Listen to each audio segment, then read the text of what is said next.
Voilà. Alors, cette semaine, Bezrat Hashem, ça va être tout Bishvat.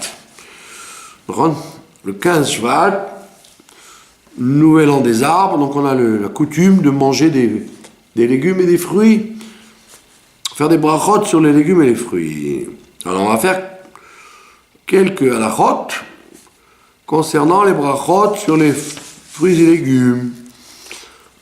Alors, une halakha très importante, un fruit qu'on n'a pas l'habitude de manger cru,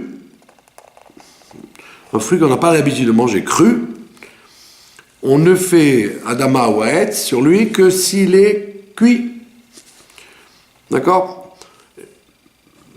L'exemple le plus classique, c'est quoi l'exemple le plus classique? Non, la pomme de terre. C'est un fruit? Alors oui, pour Adama.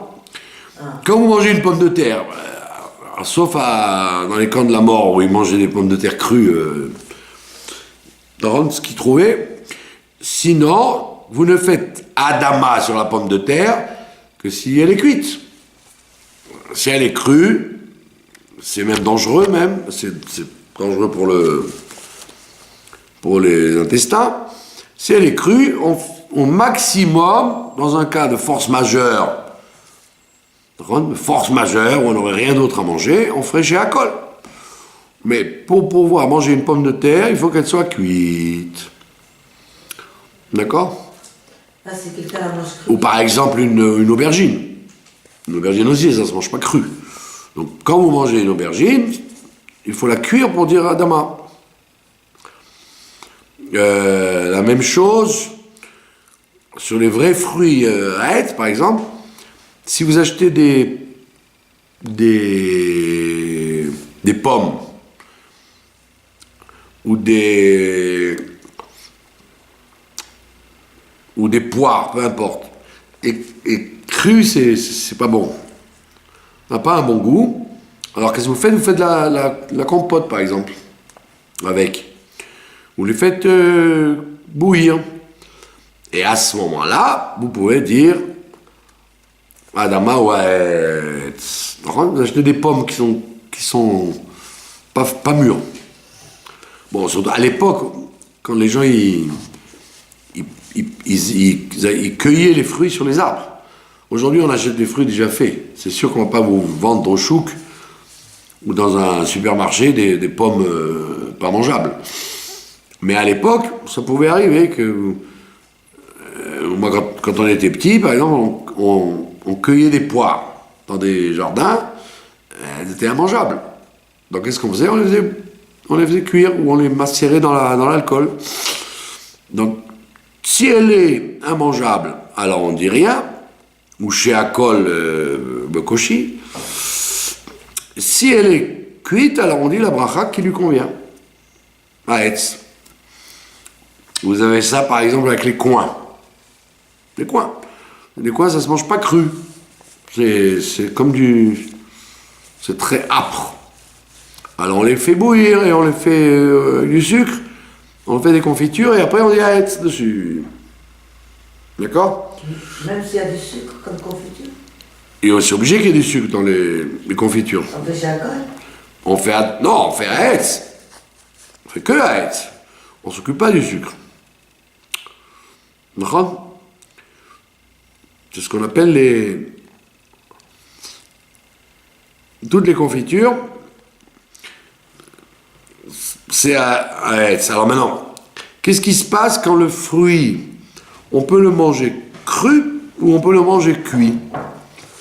Vous achetez des prunes, elles sont mangeables, donc vous pouvez faire Aetz comme ça. Maintenant, vous avez préféré faire de la confiture avec, et ben ça reste Aetz. C'est pas que la cuisson lui a fait perdre sa bracha. Ça n'a pas descendu de son niveau, et ça reste Aetz. On peut manger, que ce soit cru ou cuit, une confiture, dire Aetz dessus. Alors, je comprends pas, là, excusez-moi. Un étrog. Non, mais je comprends pas là. Toutes les confitures, il faut faire ou c'est Aetz ou Adama? Oui. C'est pas chez Akol? Non, une confiture, s'il y a assez de fruits pour qu'on reconnaisse le fruit, si c'est pas trafiqué, il y a assez de fruits pour qu'on reconnaisse le fruit, on fait Aetz dessus ou Adama. Mais ce qu'on achète dans les magasins. Ben, il faut regarder la composition. En général, il y a plus de fruits que du reste, heureusement. S'il y a plus de sucre que de fruits, c'est un problème. En règle générale, il y a au moins 50% de fruits. La même chose avec le hétrog. Un hétrog, ça se mange pas cru. Alors, si vous le mangez, si vous l'avez fait bouillir, vous avez mis du sucre, automatiquement, il devient un Aetz parce que vous l'avez cuit. Tant que vous ne l'avez pas cuit, on ne fait pas de bracha dessus. Ou on fait chez Akol. On ne mange pas ni un hétrog, ni un coin, ni des pommes aigres, acides, si on ne les a pas cuites. Donc on attend de les cuire pour faire Aetz dessus. Alors maintenant, un fruit ou un légume, si ça ne change rien, il peut se manger cuit ou cru, alors il garde sa bracha. Il garde sa bracha. Par exemple, une carotte. Aujourd'hui, dans le monde, carotte crue, carotte cuite, on fait Adama. Ça ne lui enlève rien. D'accord ? Maintenant, il arrive quelquefois que si vous cuisez la chose, elle descend de bracha. D'accord ? Elle descend de bracha. Un exemple, qu'est-ce qu'il peut y avoir comme légume ou comme fruit qui, quand vous le cuisez, il perd son goût.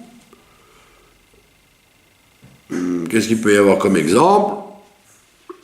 Le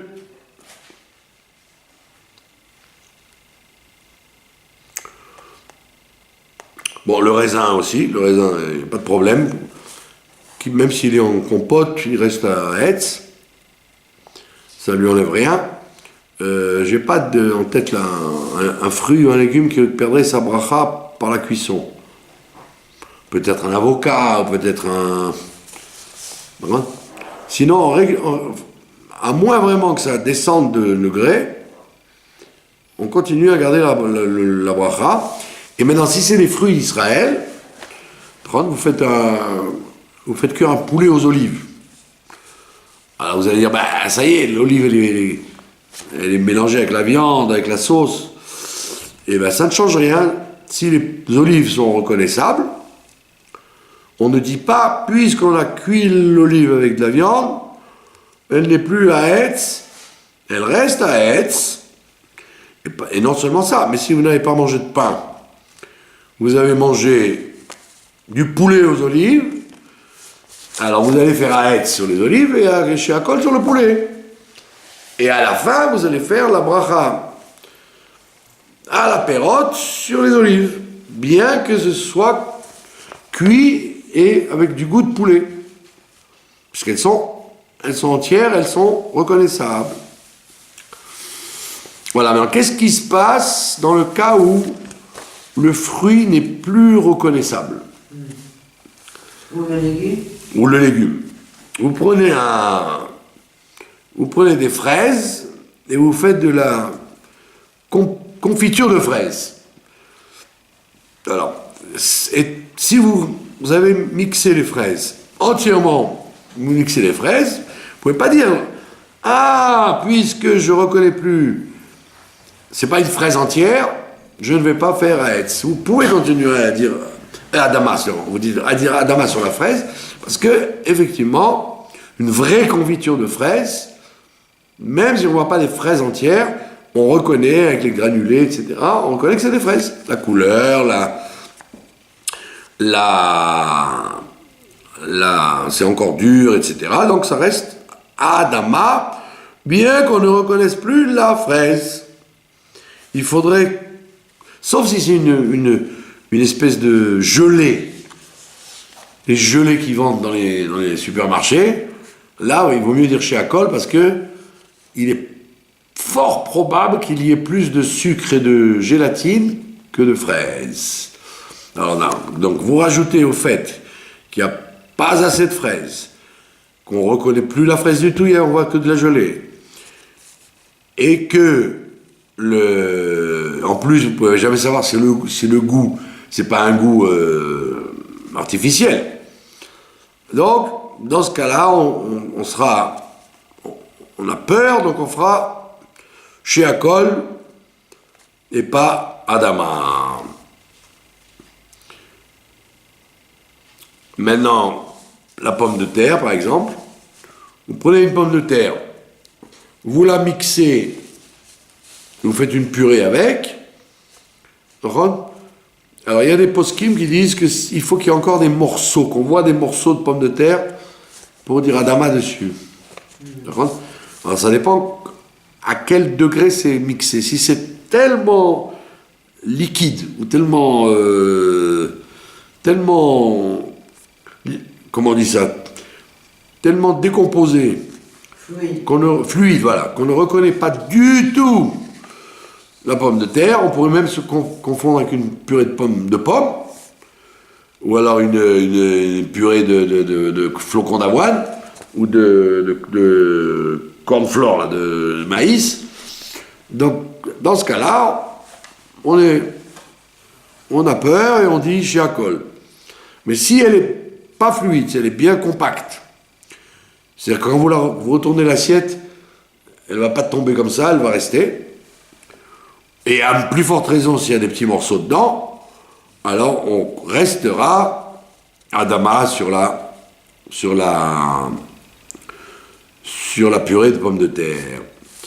Le problème qui se passerait, c'est par exemple si vous avez un fruit d'Israël dont vous avez fait de la purée. Par exemple, ils vendent la purée de dattes. Par contre, alors, vous regardez la composition, s'il y a effectivement un peu de sucre ou un peu de, comment on appelle ça, un peu de conservateur avec, comme ça reste de la date, c'est dur, et ça a le goût de la date, on peut faire un hetz dessus et on doit faire, si vous en mangez 30 grammes, vous continuerez à dire à la perrotte, parce que c'est un fruit d'Israël. Et vous ne le direz pas, puisqu'il a été réduit en purée, il a perdu toute sa valeur de fruit d'Israël. Non, la purée de date, ou la purée de figue, ou la purée d'olive, on voit encore qu'elle reste encore honorable. Elle garde son importance. Les Italiens, ils font par exemple de la purée d'olive, vous voyez, avec de l'huile d'olive, la purée d'olive, et on met ça on fait des sandwichs avec ça, on fait des toasts, des sandwichs. Alors vous voyez encore que vous ne confondez pas avec de l'avocat.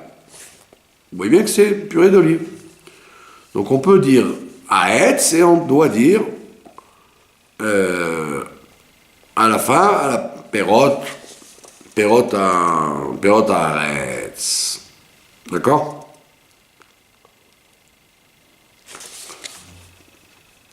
Qu'est-ce qu'il y a encore comme... Bon, maintenant, comme ça va être tout Bishvat, et les gens, ils ont la coutume de manger des fruits qui viennent du monde entier. D'accord? Donc, que ce soit un fruit qui pousse en Israël ou qui pousse en dehors d'Israël, si c'est un fruit qui s'appelle fruit d'Israël, il restera bracha final à la Hetz, à la péri à Hetz, comme les olives par exemple. Vous achetez des olives de Grèce ou d'Espagne, il y a écrit Made in Spain ou Made in Greece. Vous Ne dites pas, ah, c'est pas d'Israël puisque ça vient de Grèce ou d'Espagne. Non. Comme c'est de l'olive, ça n'a aucune importance que ça soit cultivé en Israël ou d'un autre pays méditerranéen. Et donc il restera à Etz et à la pérote à la fin. Alors que le contraire, si vous avez des oranges, bien qu'elles soient d'Israël, vous ne direz jamais à la pérote, parce que ce n'est pas un fruit par lequel Israël a été complimenté. Bien que ce soit des oranges made in Israel. Ça, c'est des choses qu'il faut savoir, parce qu'il y a des gens se trompent, et ils disent, je regarde l'étiquette d'où ça vient. Non, je ne regarde pas l'étiquette d'où ça vient, regarde, ça fait partie des 7 fruits avec lesquels Israël a été complimenté ou pas. Maintenant, qu'est-ce qui va se passer? Il y a des gens qui, quand ça vient d'Israël, ils disent pérotéa. Au lieu de dire à la haise, à la pérote, ils disent à la haretz, al pérotéa. Ou à la gefen, al pri, à gafna. Au michiata. Donc il y en a qui sont scrupuleux de rajouter ça parce que c'est plus précis. Alors là on dit on ne doit faire ça que si vraiment ça vient d'Israël. Si c'est du blé qui vient d'Amérique ou des olives qui viennent de Grèce, en aucun cas vous ferez pérotéa et michiata. Il y en a qui sont plus tranquilles, ils disent tout le temps, sans préciser, par exemple, il arrive quelquefois que vous buvez du vin de France, ou du vin de Roumanie. Alors vous ne pouvez pas dire Gafna, parce que c'est pas le Geffen d'Israël, c'est le Geffen de France. D'accord? Donc il y en a qui disent, il vaut mieux pas se mouiller. Comme tu ne sais pas toujours d'où vient la chose, ne dis pas quelque chose de faux, ne dis pas michiata, ne dis pas pérotéa, ne dis pas gafna. Il y avait des gens, par exemple, à l'époque, ils disaient tout le temps, quand ils mangeaient des gâteaux, Baruch ata Hashem à la Haaretz, al michiata, al kalkala. Après, on a dévoilé qu'en fait, le blé, la plupart du blé, il venait pas d'Israël. Les Israéliens vendaient leur blé aux Égyptiens, et c'est l'Amérique qui emmenait son blé ici. D'où les problèmes d'ailleurs de farine blanche, etc. Donc les gens, ils disaient michiata comme c'était du blé d'Israël. Donc quand tu ne sais pas, et quelquefois même quand on te fait croire que, des fois au chouk vous avez des olives qui viennent de Grèce, et le vendeur il vous dit Bet-Shean, il vous invente une région en Israël. Alors dis la vérité, dis que ça vient d'Italie ou de Grèce, qu'est-ce qu'il y a de honteux? Donc comme on ne sait pas, il vaut mieux, si on n'est pas vraiment sûr, ne pas dire Gafna, Michiata, Pérotéa. Et voilà. Ok? Maintenant, dernière halachot. Quand on a le choix entre un fruit entier et un fruit coupé en morceaux, imaginons, c'est une bonne question d'examen, je vous donne des olives coupées en morceaux, ou alors une mandarine dont j'ai enlevé la peau, elle reste entière, une mandarine entière, ou alors des olives coupées en morceaux.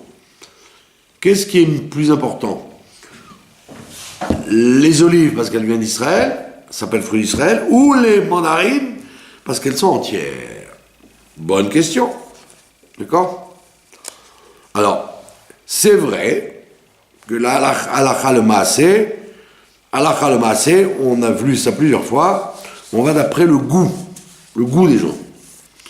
Si quelqu'un a envie de manger une mandarine plus qu'une olive, il n'y a pas de question, il mangera la mandarine avant l'olive. C'est un principe de la halakha que Chaviv adif, ce qui est cher pour lui, ça passe avant tout. Donc quand quelque chose vous plaît plus, qu'ils soient entiers ou pas entiers, c'est la personne qui choisit. Donc vous ne regardez pas Israël ou pas Israël, vous prenez celui que vous voulez. Ça c'est dans le cas où vous avez un goût particulier. Donc, vous voulez manger des olives, maintenant vous ne voulez pas manger des mandarines. Alors vous dites, prenez l'olive même si elle n'est pas entière. Maintenant, qu'est-ce qui se passe si vous n'avez pas de différenciation? Vous allez manger les mandarines et vous allez manger les olives.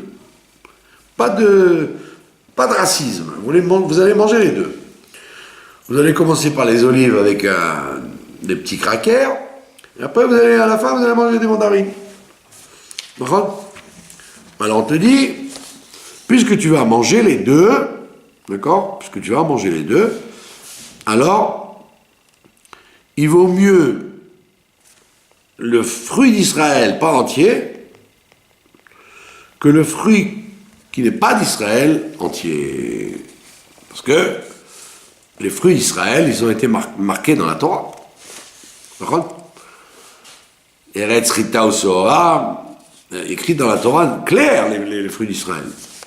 Donc quand on te dit, puisque tu veux manger les deux, commence par le Haetz, fruit d'Israël, plutôt que l'entier, pas israélien. Ça n'a rien à voir qu'il soit coupé en morceaux. Voilà, c'est ça.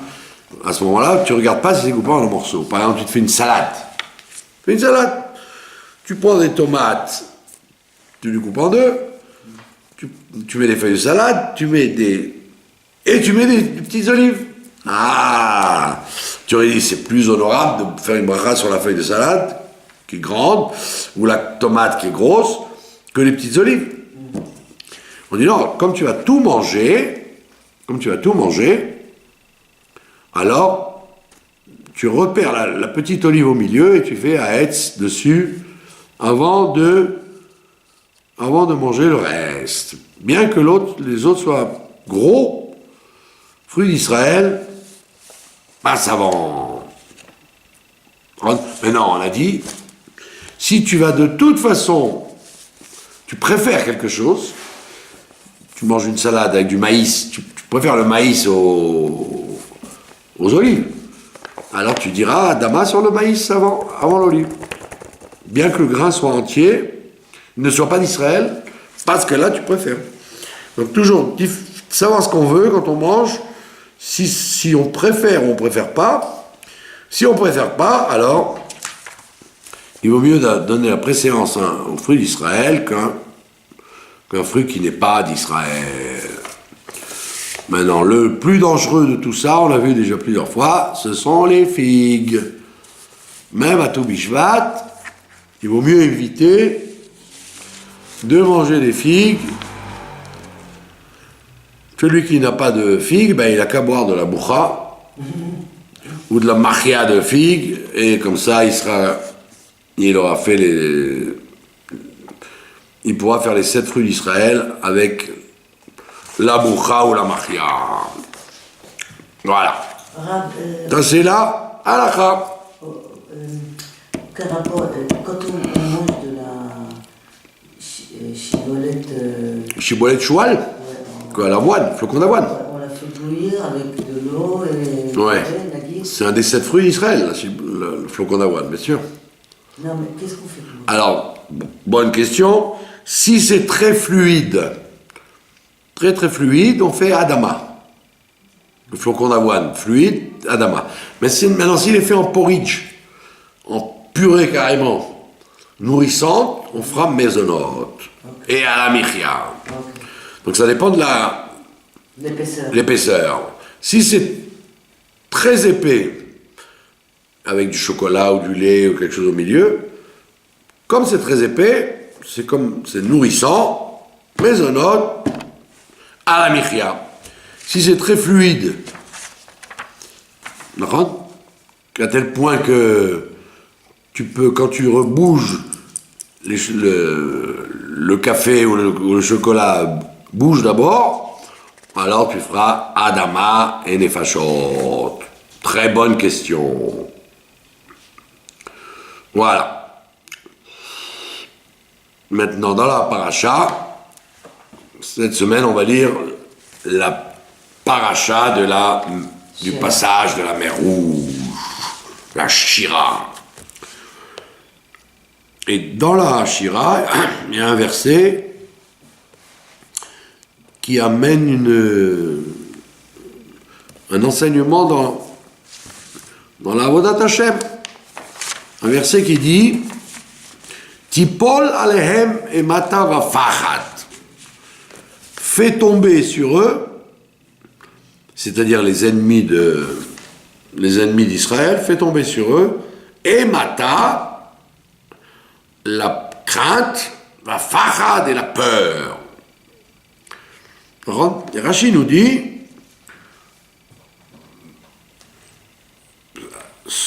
il donne un midrash qui est contesté, mais lui il le donne comme ça. Il dit Emata, la Hema, c'est sur les choses étrangères, les choses lointaines. La Hema, ça veut dire que les Goïms, ils avaient, quand on fait une guerre, il y a des peuples qui sont proches et des peuples qui sont loin. Donc, on te dit, les Bnei Israël, ils ont prié dans la Shira que Dieu y mette sur eux la peur sur les peuples, et Mata Rachidi sur les peuples loin, on fait Fachad, et il dit la crainte sur les peuples proches.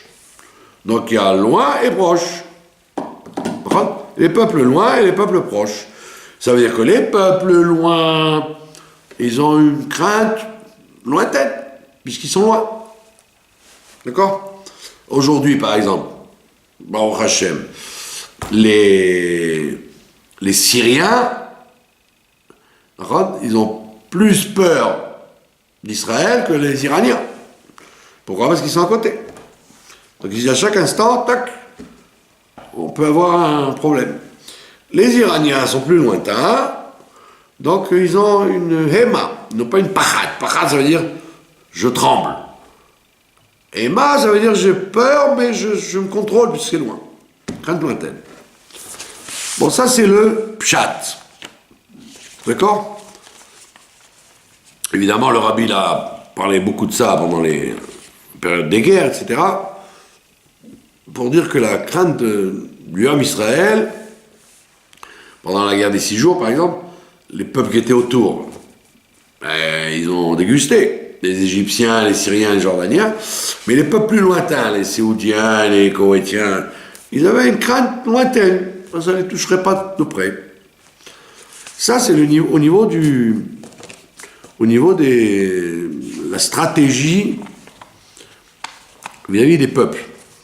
Maintenant, il y a une leçon à tirer de tout ça. Quelle est la leçon à tirer? On te dit que la Kabbalah, la Chassidut, le Midrash, t'explique que il y a la guerre du Yetzer Hara contre le Yetzer Hatov. Le mauvais penchant avec le bon penchant. Donc le Yetzer Hatov, il s'appelle Israël.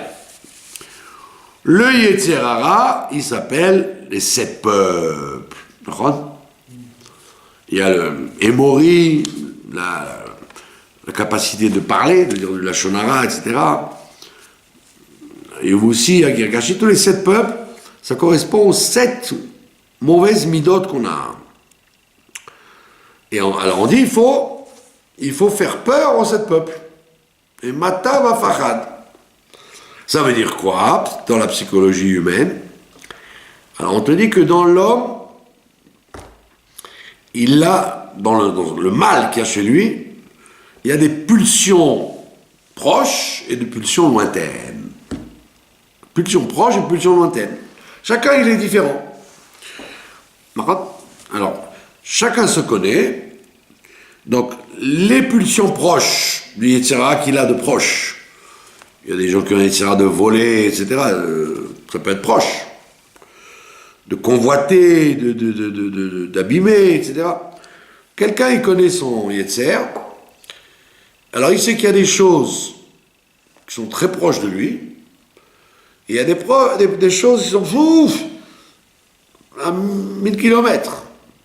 Ça ne lui viendrait même pas à l'idée. Alors qu'il y a des Yetzarim, il y a des pulsions qui sont à tout moment réveillées.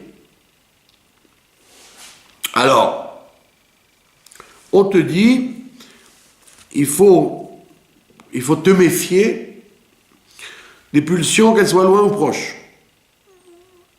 Commence pas à dire, ouais, moi le vol, bon, moi j'ai jamais été éduqué là-dedans, je crains pas ça, j'ai aucun problème, jamais le vol me viendrait à l'idée. Je préfère mourir de faim que voler. Et un autre, le vol, c'est quelque chose il a toujours été habitué dans les quartiers où il habitait, de voler, même de banaliser le vol. Il y a des gens qui, malheureusement, quand ils sont dans une grande surface, ils estiment, oh, c'est une très grande surface, ils ont beaucoup d'argent. Si je pique en passant un pot de mayonnaise ou un paquet de cornflakes, ça va pas leur manquer, quoi. Ça fait partie du budget de la grande surface d'avoir des objets volés. Et il y a des gens qui disent, bah oui, pas grave. Donc, chacun il est fait comme il est fait. Il y a des pulsions proches et des pulsions lointaines. Donc on te dit, il y a un livre qui s'appelle Kuntras Umayan, du Rabbi Rachab, et il dit, fais très attention. Parce que tu as des ennemis, on a dit, Rechokim, Tipol Aleem et Matar Fachad, tu as des ennemis loin, donc, tu n'as pas trop peur d'eux, quoi. Tu te dis ça m'arrivera jamais, je m'inquiète pas. Mais ça, par contre, ça peut m'arriver à tout moment, alors je fais attention. Alors, le contraire sur Mayan, il te dit, le Yetzer Hara, il est fragile, il est très fragile. Ça veut dire que tu peux avoir, si tu négliges ton ennemi proche, un ennemi qui est proche, on t'a dit fais attention, surveille-le. Les pulsions qui sont proches de toi, commence pas surveille-les bien. Il dit, si tu ne commences pas à te méfier des pulsions proches, le temps viendra où tu auras même les pulsions lointaines qui vont venir. Ça veut dire que, des fois vous dites, comment cette personne-là, elle est arrivée à ça? Elle était tellement scrupuleuse dans plein de choses, qu'est-ce qui s'est passé? Tout simplement, parce que le Yetzer Hara, on ne l'a pas contrôlé sur les choses faciles.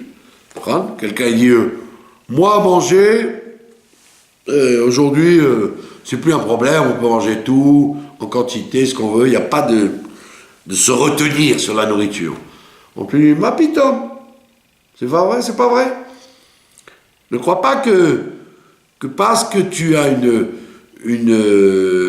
pulsion sur la nourriture, et que tu dis, bon, c'est pas bien grave aujourd'hui, avec tout ce qu'on voit, on peut manger tout et ce qu'on veut.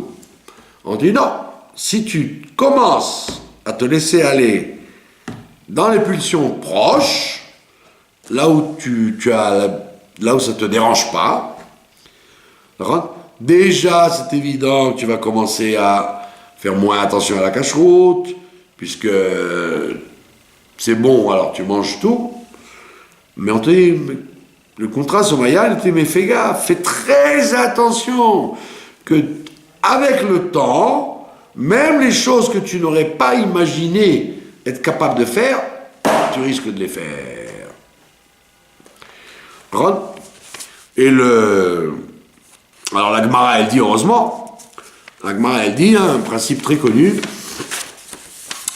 en vérité, le Yetzer Hara et le Yetzer Tov, ils ne sont pas à égalité. Le Yetzer Tov, il est plus faible que le Yetzer Hara. Beaucoup plus faible. Il est plus jeune, il est plus fragile, il a moins d'attrait, de choses intéressantes pour lui. Donc le Yetzer Hara est obligatoirement plus fort. Donc là, on te dit comment tu peux gagner la guerre si de toute façon, à la base, il y en a un qui est plus fort que l'autre. La guerre est perdue. Non. La Gemara, elle te dit, il m'allait à Kadosh Baruch Hu Ozro, si ça n'était pas que Akadosh Baruch Hu lui-même, il aidait le Yetzer Tov, s'il n'y avait pas l'aide du Yetzer Tov, eh ben le Yetzer Hara, il gagnerait toujours. Donc pourquoi l'homme il peut se battre et être équilibré dans sa bagarre, dans sa guerre? Parce que justement à chaque instant, Dieu lui-même, il y a une injection de divinité qui rentre en toi et qui donne la force au Yetzer Tov de gagner le Yetzer Hara. À chaque instant. Et il dit, cette injection de Dieu sur ton Yetzer Tov, il t'aide à gagner les petits combats, rendre les combats sur les choses lointaines, et il t'aide aussi à combattre les grandes choses qui te dérangent. Comme vous avez raconté l'histoire de vos patients là-bas au centre de handicapés, chaque individu, il peut avoir un Yetzer Hara très fort sur quelque chose. Un autre non, et lui oui. Donc là, on te dit, sache que, à chaque instant, Akadosh Baruch Hu, il donne une aide pour lutter contre les pulsions proches et lointaines. Mais alors, fais très attention, comme on l'a dit au début, fais très attention, ne dis pas, puisque c'est une chose lointaine chez moi, j'ai aucun problème, je peux la négliger. Non, non, non, non, non. Sache que Dieu t'aide dans les petites choses et dans les grandes choses.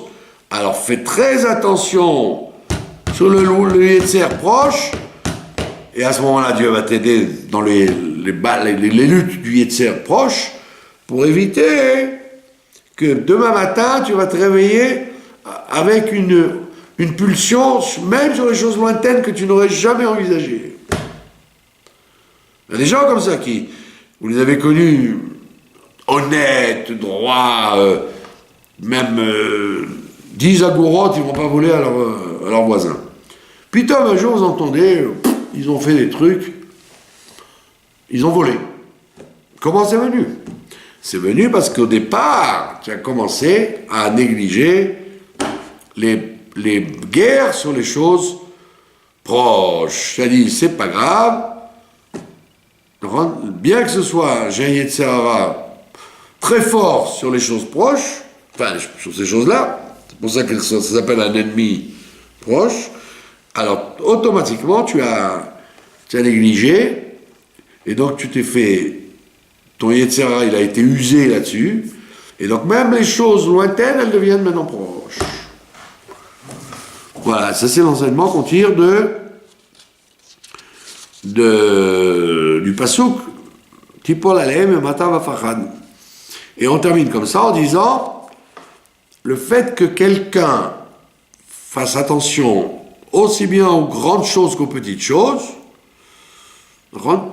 donc Dieu va l'aider à chaque instant à se battre contre tous les aspects de son Yetzer, et il va réussir, le cadeau qu'on va lui faire, c'est qu'il va réussir à transformer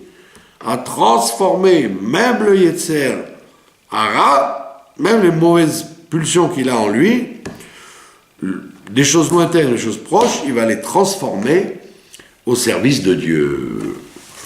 Comme dit le verset dans le Kriyat Shema, Bechol levavecha, avec tes deux Yetzarim, tes deux penchants, aussi bien le Yetzer HaTov que le Yetzer Hara, il va réussir à servir Dieu.